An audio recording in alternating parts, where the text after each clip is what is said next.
دیکھتی آنکھوں اور سنتے کانوں سے اردو وائس سینٹر کی طرف سے میری پیاری یوٹیوب فیملی کو خوش آمدید۔ کچھ دنوں پہلے پولیس نے ایک ہوٹل پر چھاپہ مار کر چند مرد اور عورتوں کو بدکاری کے الزام میں گرفتار کیا تھا۔ انہی میں سے ایک 16 سالہ کم سن خوبصورت لڑکی سارہ بھی تھی۔ اس سے میری ملاقات حوالات میں ہوئی تھی جب میں خواتین کی ایک تنظیم کی طرف سے بے سہارا عورتوں کی بہبود کی خاطر جیل گئی تھی۔ تب سارہ نے مجھے اپنی کہانی سنائی تھی۔ اس کے مطابق ہمارا گھر ایک غریب آبادی میں تھا جہاں زیادہ تر گھر مزدوروں کے تھے۔ قریب ہی ایک چھوٹا سا کارخانہ تھا۔ میرا باپ بھی اسی کارخانے میں کام کرتا تھا۔ جب تک باپ زندہ رہا ہم عزت کی روٹی کھاتے رہے۔ کارخانے کے دوسری جانب مزدوروں کے لیے ایک ڈسپنسری بھی تھی اور اس سے آگے ایک باغ کے بیچوں بیچ سیٹھ کا مکان تھا۔ غریب آبادی میں وہ پختہ مکان ایک محل جیسا لگتا تھا۔ اس میں ہر سہولت میسر تھی۔ گرمیوں میں اے سی سے ٹھنڈا رہتا اور سردیوں میں ہیٹر سے گرم رکھتے۔ بچپن سے میری خواہش تھی کہ کبھی میں اس محل کو بہت قریب سے دیکھوں۔ سیٹھ کے محل میں صرف سیٹھ لوگ ہی جاتے تھے۔ ہم جیسے مفلس تو بس دور سے ہی دیکھ سکتے تھے۔ ایک بار کسی کام سے سیٹھ نے ابا کو گھر پر بلایا۔ اس وقت میں 6 برس کی تھی۔ میں بھی باپ کے پیچھے دوڑی اور سیٹھ کے گھر میں چلی گئی۔ اندر سے یہ گھر اتنا خوبصورت تھا کہ میری آنکھیں پھٹی کی پھٹی رہ گئیں۔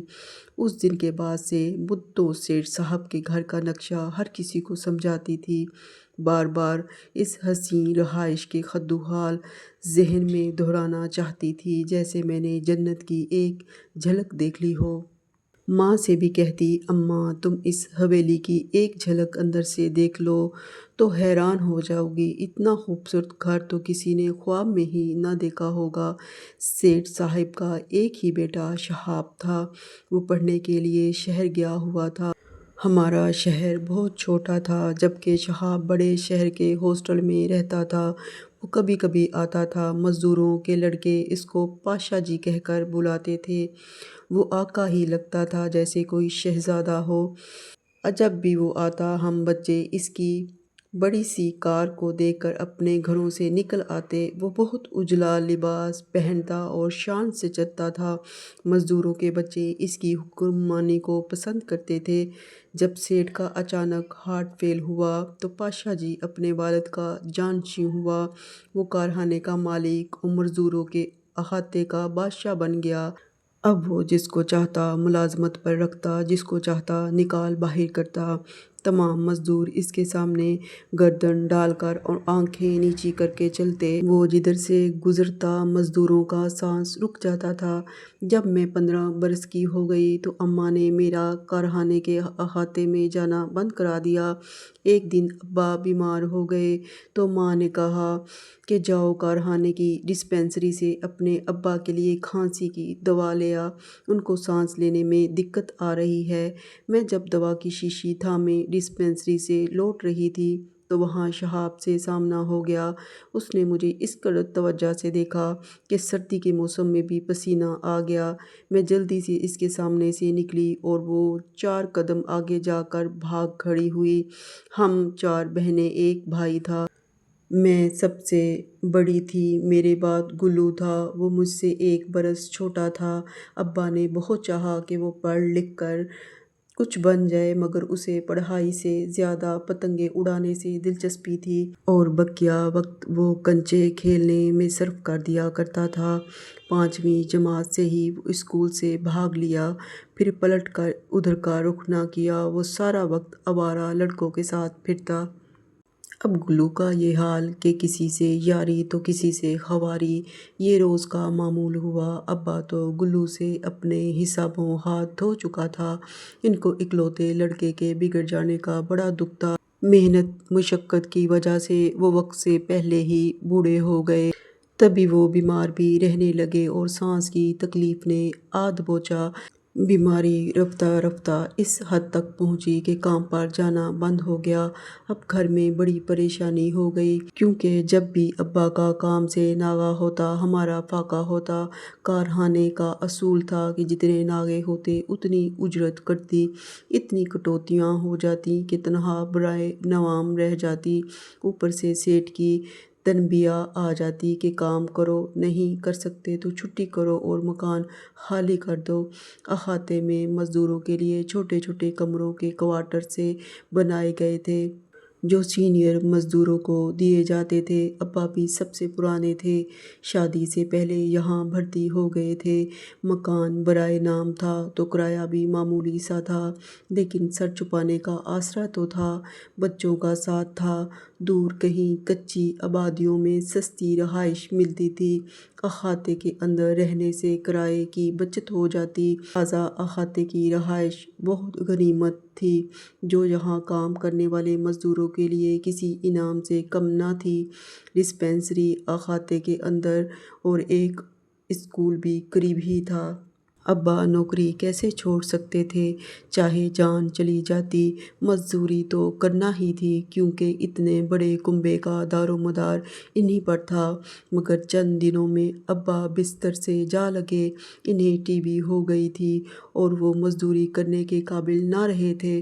موت ان سے چند قدم دور رہ گئی تھی، لیکن وہ موت سے پہلے ہی اس خوف سے مرے جا رہے تھے کہ اگر ان کا کام چھوٹ گیا تو کیا ہوگا۔ مگر ہونی ہو کر رہتی ہے۔ آخر ان کو موت نے آ لیا۔ ان کے رخصت ہوتے ہی ہم فاقوں کے بھنور میں پھنس گئے۔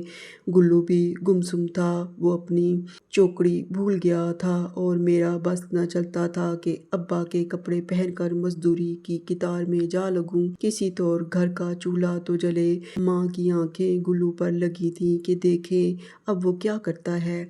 گلو اماں کے کہنے سے سیٹھ کے پاس گیا، مگر پاشا نے یہ کہہ کر اس کو مزدوری رکھنے سے انکار کر دیا کہ ابھی وہ بہت چھوٹا ہے، پورا کام اس سے نہ ہو سکے گا۔ اس کے ساتھ ہی پاشا نے ہمیں مکان خالی کرنے کا حکم دے دیا۔ اس حکم سے ہم لرز سے گئے۔ سر چھپانے کا دوسرا کوئی ٹھکانہ نہ تھا۔ ماں بولی، ہم مکان کیسے خالی کر سکتے ہیں؟ میں سیٹھ کے پاس جا کر فریاد کرتی ہوں کہ میرا شوہر تمام عمر ان کے کارخانے میں کام کرتا رہا ہے، اس کی آنکھ بند ہوتے ہی یہ ہمیں در بدر کر رہا ہے، یہ کہاں کا انصاف ہے؟ ماں ایسا کہتے ہوئے میری بہن کو لپٹا کر زاروں قطار رو رہی تھی۔ ان کو روتا دیکھ کر مجھ کو جوش آ گیا اور میں ان سے پوچھے بغیر کارخانے کے احاطے میں چلی گئی۔ پاشا کارخانے سے نکل کر اپنی گاڑی کی طرف آ رہا تھا۔ جوں ہی میں احاطے میں داخل ہوئی، اس کا میرا سامنا ہو گیا۔ وہ مجھے دیکھ کر ٹھٹک گیا اور میں اپنی جگہ ٹھہر گئی۔ وہ پاس آ کر بولا، ادھر کہاں جا رہی ہو؟ کیا کسی سے کام ہے؟ جی، میں نے دھیمی آواز میں جواب دیا۔ کام تو ہے، مگر آپ سے؟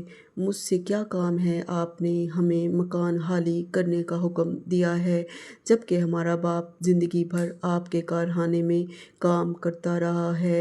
اب ہم مکان خالی کریں تو کہاں جائیں؟ میرا بھائی آپ کے پاس باپ کی جگہ بھرتی ہونے آیا تھا، مگر آپ نے اسے یہ کہہ کر واپس کر دیا کہ وہ ابھی مزدوری کے لائق نہیں ہے۔ ہمارے گھر تو فاقے ہو رہے ہیں، اگر اسے مزدوری نہیں مل سکتی تو ہم کہاں جائیں، کہاں سے کھائیں؟ کیا تم کام کرو گی؟ جی، میں کام کر لوں گی، میں نے اپنی اوڑھنی کے آنچل سے آنسو پونچھتے ہوئے جواب دیا۔ اچھا تو کل صبح میرے گھر آ جانا۔ یہ کہہ کر وہ گاڑی میں بیٹھ کر چلا گیا اور میں اسے جاتے ہوئے دیکھتی رہ گئی۔ دوسری صبح جمعے کا دن تھا، کارخانے کی چھٹی تھی۔ میں اماں کو بتائے بغیر سیٹھ کے گھر چلی گئی۔ وہ برآمدے میں بیٹھا اخبار پڑھ رہا تھا اور سامنے میز پر چائے دھری تھی۔ میرے قدموں کی چاپ پر اس نے اخبار ہٹا کر دیکھا۔ میں نے سلام کیا، اس نے سر ہلا دیا۔ جی، میں آ گئی ہوں کام کے لیے۔ اس نے کچھ دیر سوچا، پھر بولا، میرے کمرے کی صفائی کر دو اور میں ابھی آتا ہوں، پھر اور کام بتاؤں گا۔ میں اس کے کمرے کا جائزہ لینے لگی۔ بہت بڑا، خوبصورت